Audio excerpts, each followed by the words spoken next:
Assalamualaikum warahmatullahi wabarakatuh. Oke, apa kabar semua?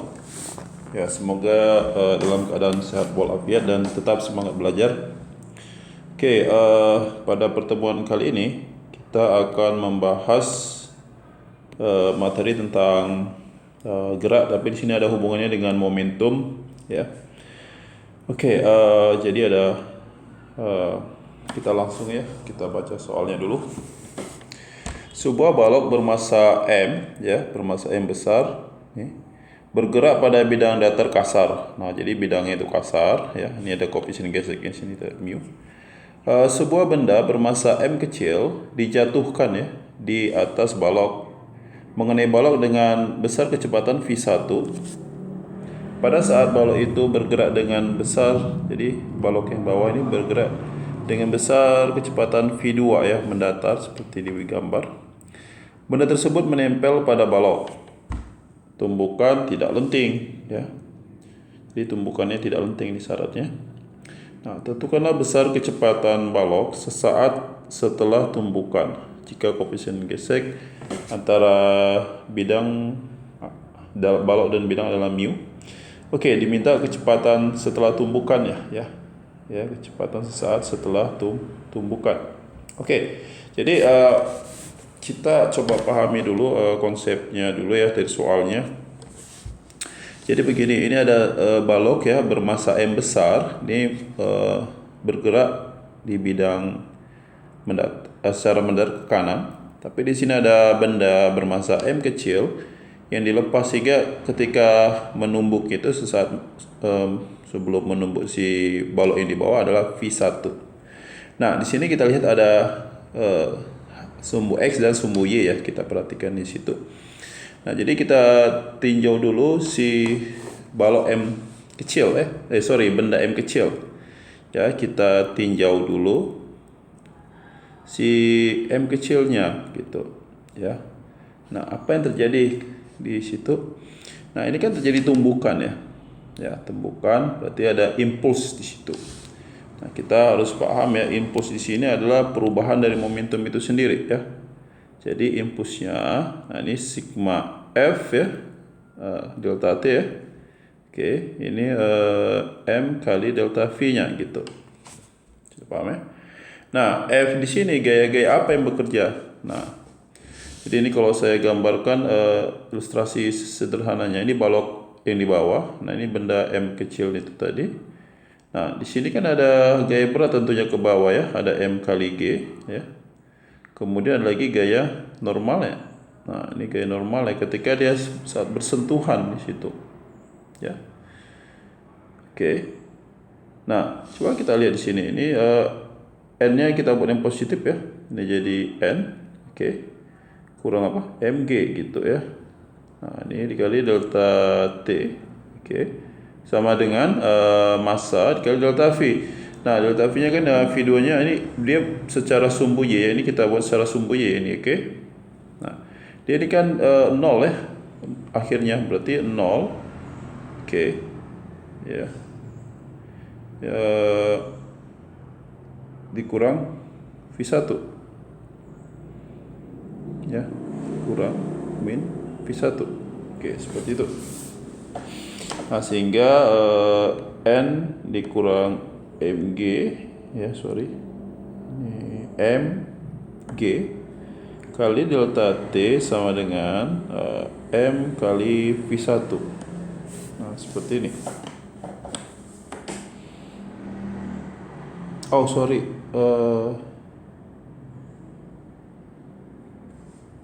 Iya, bentar ya.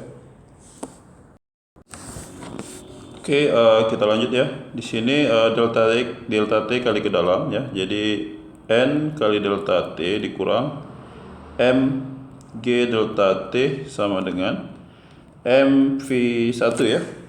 Sehingga N kali delta T sama dengan, nah ini kita pindahkan MG delta T-nya ke kanan ya. Tambah M V1. Nah, ini semuanya kita bagi delta T ya, sehingga N ini sama dengan Mg dikurang ditambah M. Nah, di sini V1 per delta T, oke. Nah, ini kita perolehlah gaya normal ya. Oke, untuk si balok M kecil ya. Nah, sekarang kita akan tinjau untuk balok besar ya. Sini ada balok besarnya. Kita tinjau dulu balok besarnya. Sebentar kita gambar lagi ya. Ini kita tinjau untuk balok M besar ya. Tadi kan benda M kecil.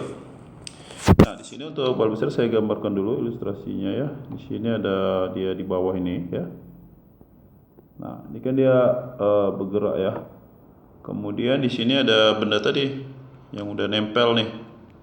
Ya. Nempel.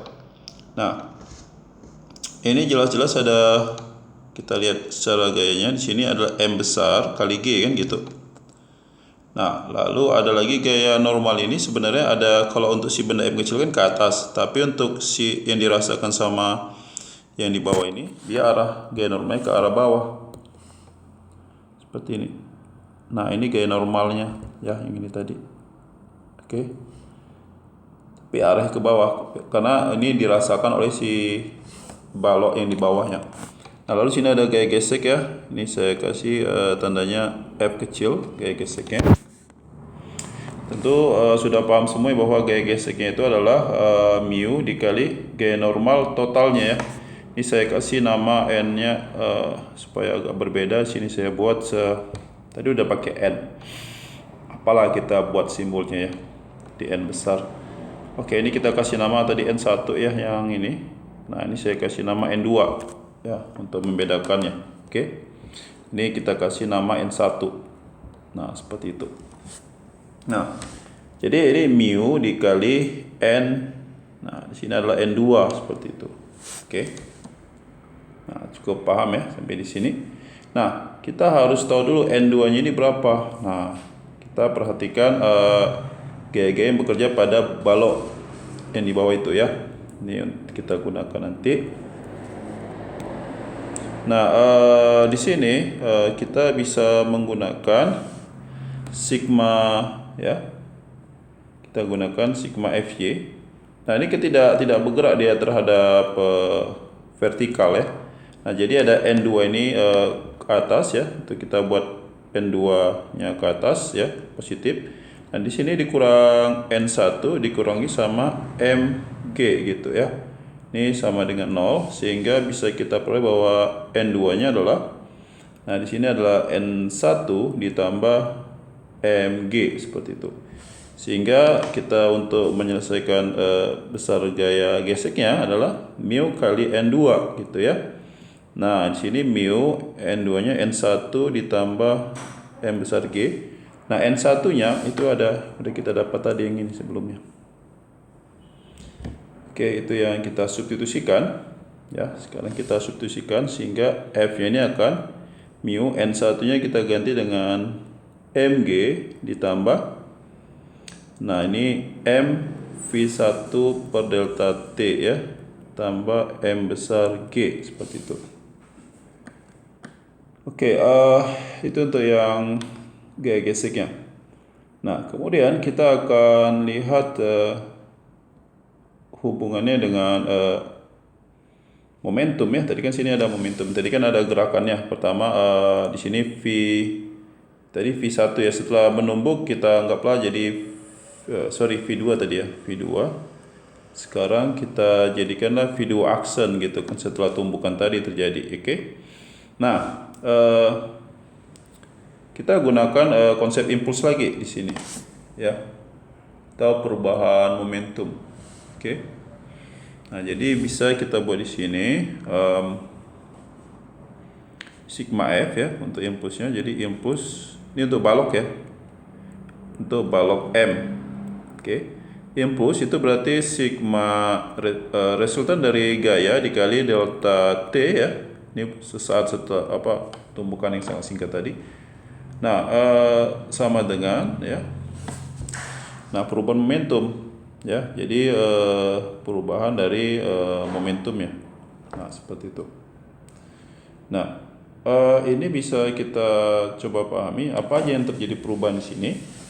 Pertama tentu delta F-nya ya. Nah, di sini ada gaya gesek tadi ya. Berarti arahnya kemana? Ke kiri ya. Jadi minus mu, oke. Ini mg ditambah m kali V1 per delta T, ya, ditambah m besar G, ya kan, dikali lagi dengan delta T. Ini maksudnya waktu yang sangat singkat di situ delta T-nya. Ini sama dengan, nah, sini berarti ada perubahan kecepatan ya untuk si m-nya. Ini saya buat delta V2 ya. Atau bisa kita buat V2 aksen dikurang V2. Oke. Nah, ini ditambah dengan balok M kecil, dia kan awalnya ini sumbu X semua ya, ini ceritanya tentang sumbu X semua. Nah, jadi si balok kecilnya kan awalnya diam, ya, berarti U kemudian bergerak bersama-sama. Jadi saya buat sini V2 aksen gitu. Oke. Kurang 0 ya sebenarnya tadi. Awalnya 0. Ya.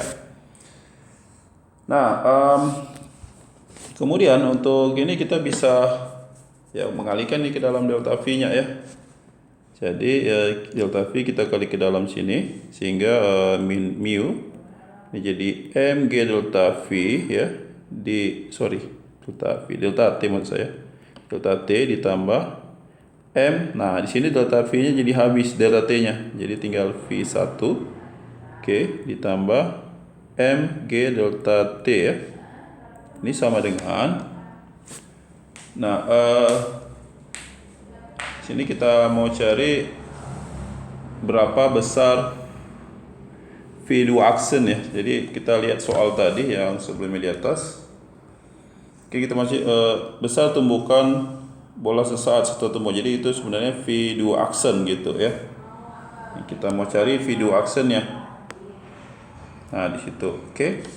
Nah, jadi sini bisa kita kalikan si M V2 aksen dikurang M V2 ditambah M V2 aksen. Nah, seperti itu.